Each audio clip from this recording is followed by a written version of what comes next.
BCU ini berangkat dari hasil Muspas ketiga tahun 2007, di mana dalam Muspas itu diangkat tentang pemberdayaan ekonomi, di mana bagaimana gereja membantu meningkatkan ekonomi keluarga.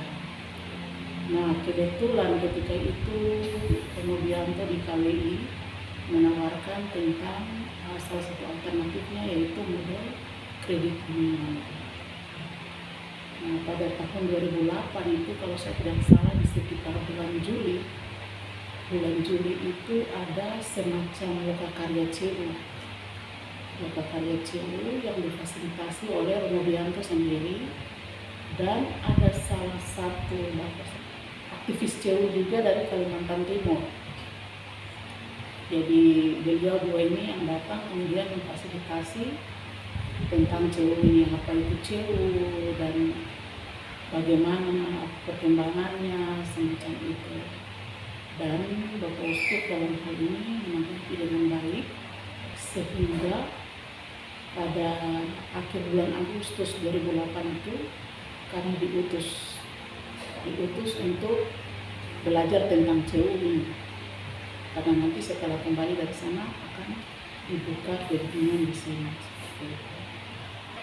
Ya, kami yang diutus magang itu 2 perwakilan dari kantor keuskupan sendiri, sedangkan 7 itu perwakilan dari paroki. Kami dikirim sekitar akhir Agustus tahun 2008 untuk magang belajar tentang CU bersama Uskup di KCK Kalimantan di Pontianak. Di sana kami magang selama 3 bulan, di September sampai dengan November. Di sana banyak hal yang kami pelajari, khususnya tentang dasar-dasar CU, misalnya seperti pembukuan dasar, kemudian administrasi CU ketika CU itu awal baru buka, itu seperti apa, kami belajar banyak di sana. Pada 1 bulan pertama itu lebih kepada materi, itu kami di tempat di Pontianak. Setelah itu 2 bulan berikutnya kami dibagi ke beberapa CU untuk langsung terlibat dalam operasional CU, seperti bagaimana melayani anggota baru, kemudian penanganan kreditnya seperti apa, kemudian pendidikan dasarnya bagaimana, itu kami sendiri mengalami, kami praktek di sana. Dan kami 9 orang itu terpisah bagi beberapa titik. Saya itu Bapak dari Makimasin, kami dapat di Kabupaten Kapuas Hulu. Itu di CU Pilunjaya, saya dan Pak Matius Hakim dengan ada beberapa utusan juga dari keuskupan lain yang bersama-sama dengan kami ketika itu magang. Kami di situ, kami banyak belajar semua hal di situ, mulai dari administrasi anggota baru, kemudian penanganan kredit, bagaimana cara konsultasi, sampai dengan terlibat dan pendidikan dasar di sana.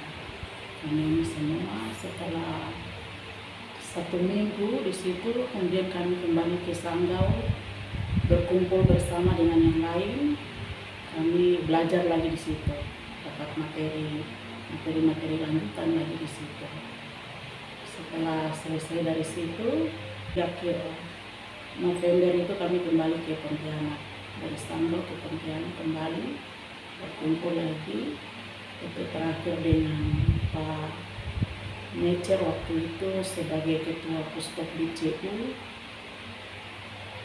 Beliau memberikan pengantar tentang rencana strategi planning ketika awal CU baru buka.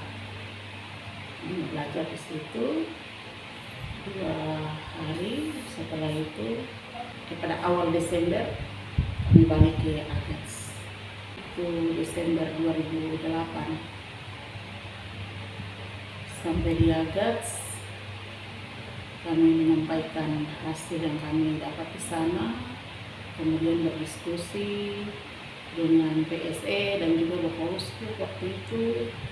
Kemudian kami persiapkan kira-kira tenaga, kemudian gedung, sampai dengan persiapan nanti kegiatan awal tidak, tapi strategi planning awal itu seperti apa kami persiapkan di situ kurang lebih dari Januari sampai dengan bulan Mei itu persiapkan. Kemudian di akhir April antara 29 sampai dengan tanggal 30 April itu renstra awal CEU yang difasilitasi langsung oleh Bapak Mecer, itu Ketua Puskopdi CEU, Pak Cika. Kemudian setelah selesai renstra itu tanggal 2 Mei itu langsung CEU secara resmi dibuka dan melakukan pelayanan operasionalnya berjalan, menerima anggota pertama yaitu peserta renstra waktu itu. Mereka masuk, awal masuk itu dengan kita menggunakan sistem kapitalisasi, jadi pinjam tabung. Jadi seorang anggota itu dia hanya membayar kontribusinya itu sebesar 165.000 itu. Selebihnya itu dia meminjam 5 juta. Awal 5 juta itu akan dipotong simpanan pokoknya. Setelah itu dengan ada uang gedung, kemudian solidaritas yang lain, terus sisanya itu sekitar, kalau saya tidak salah, 3.500.000 itu yang masuk ke simpanan OPC. Dalam berjalannya waktu itu yang kami yang di kantor yang boleh dikatakan staf waktu itu, kami 2 orang yang utusan dari kantor. Itu saya sendiri dengan Mas Eko, jadi kami yang melayani ketika itu.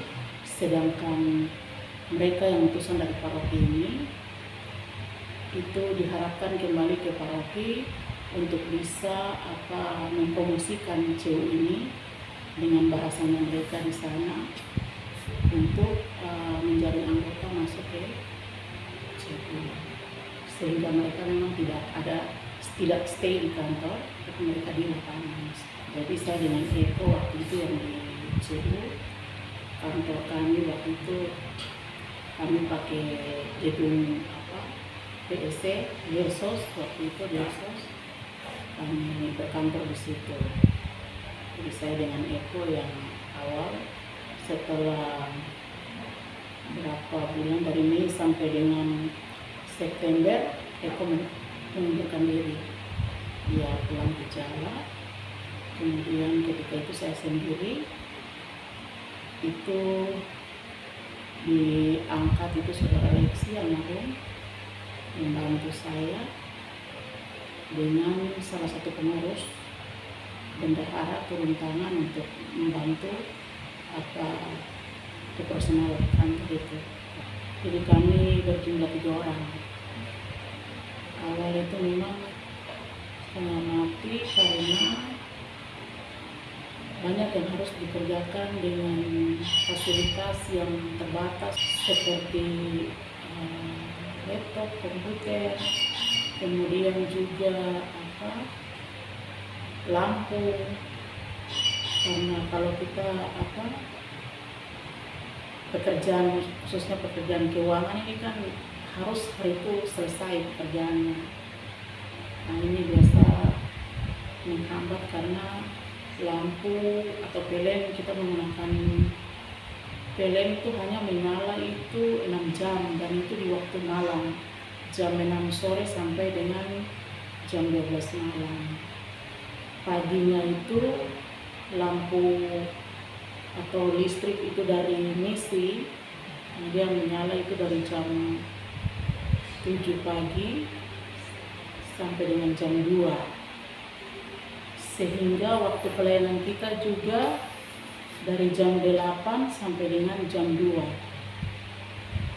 Karena listrik itu terbatas, jadi kami hanya bisa melakukan pelayanan kepada anggota dari jam 8 sampai jam 2. Setelah itu kami istirahat itu kami balik ke rumah. Kemudian nanti pada saat PLN menyala jam 6 sore, kami harus kembali lagi untuk menginput slip-slip itu masuk di dalam jurnal hari itu. Dan itu dilakukan itu hampir 1-2 tahun baru kami punya genset sendiri. Itu baru genset seperti itu. Dan memang dalam perjalanan modal awal itu memang dari anggota. Memang waktu awal itu hanya yang difasilitasi itu saja oleh Puspokan. Setelah itu operasional mulai berjalan, itu sedikit demi sedikit dari anggota. Jadi di situ kita bagi peran. Jadi yang stay di kantor itu Ibu Bendahara, kemudian dengan Lexi saya yang bagian pendidikan, dibantu oleh Ibu Vero juga waktu itu pengurus. Jadi kami CU Nebeng bersama Mbak Vero ketika turun ke Tahoki, kami CU juga ikut pergi sosialisasi CU. Jadi kami keliling dari pantai sana, Pinakun, Sajare, sampai di Kepala Kali Siret sana Yesakor. Damen kami pergi juga sosialisasi. Dan antusias masyarakat di sana luar biasa, karena memang di sana itu lagi gaharu lagi banyak-banyaknya, sehingga perputaran uang memang besar, sehingga memang banyak yang masuk anggota. Karena transportasi juga biaya transportasi yang tinggi, dan juga tidak ada aktivis kita yang di sana yang bantu mengambil setoran ini, akhirnya ya mulai macet seperti itu. Mulai macet ditambah dengan tenaga staf yang terbatas, yang harusnya secara rutin turun memberikan pelatihan pemahaman seperti itu, tetapi karena hanya 1 dan 2 orang, sehingga ya kami lebih banyak menghabiskan waktu di agat seperti itu. Akhirnya dalam perjalanan itu ya muncul kredit lalai yang tinggi. Jadi kredit lalai ini sebenarnya bukan karena mereka membawa pulang uang, tetapi karena tadi kapitalisasi awal tadi. Akhirnya waktu itu kami mengambil kebijakan, karena ini kapitalisasi awal, maka dibatalkan itu kapitalisasi. Jadi dikembalikan dari simpanan itu menutupi pinjamannya gitu, seperti itu. Dan terus berkembang,